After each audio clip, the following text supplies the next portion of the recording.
Miri ilə necə tanış olmusunuz? Yolda gedəndə.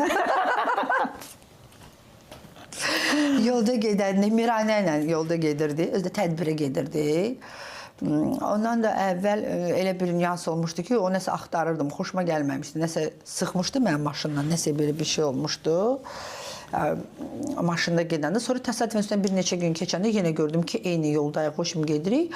Amma o mənim nömrəmi tapmışdı özü. İzləyirdi səni demək. Yox, çiriz nömrəmi tapmışdı. Maşının nömrəsi ilə, maşının nömrəsi ilə öz şəxsi nömrəmi tapmışdı. Özü də yalandan demişdi. Sən demə elə deyilmiş. Ən tanınmış insandan alıb nömrəni. Bahalı parfüm müqabilində. Miri belə hündür boy, yaraşıqlı, göy-göz oğlandı. Aşıq oldun ona? Onlar keçib, artıq elə şeylər yoxdur. Artıq biz sadəcə dost kimi. Dost necə? Yəni ki, ikimizin də yəni ortaq bəzən bir yerə gəlmək üçün səbəb var. O da bizim qızımızdır.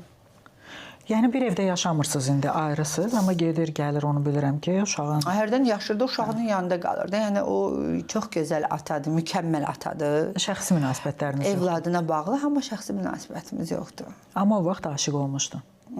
Bizim aramızda sevgi var idi. Məryəm xanım sevgidən dünyaya gəlib. Dəli kimi yəni sevirdi məni. Vallahi. Necə inandın ona? İnandırdı da. Amma o da doğrudan da belə sözün əsl mənasında sən özün bilirsən də, yəni kişi kimi rəftar elədi hər bir şeydə. Arxamda oldu hər zaman, hər kəsə qarşı çıxdı. Yəni ki, artıq qızımın 11 yaşı var, 2 ildə bizim ondan əvvəl tanışdığımız var idi, 13 il. Onunla münasibətdə səni heç nə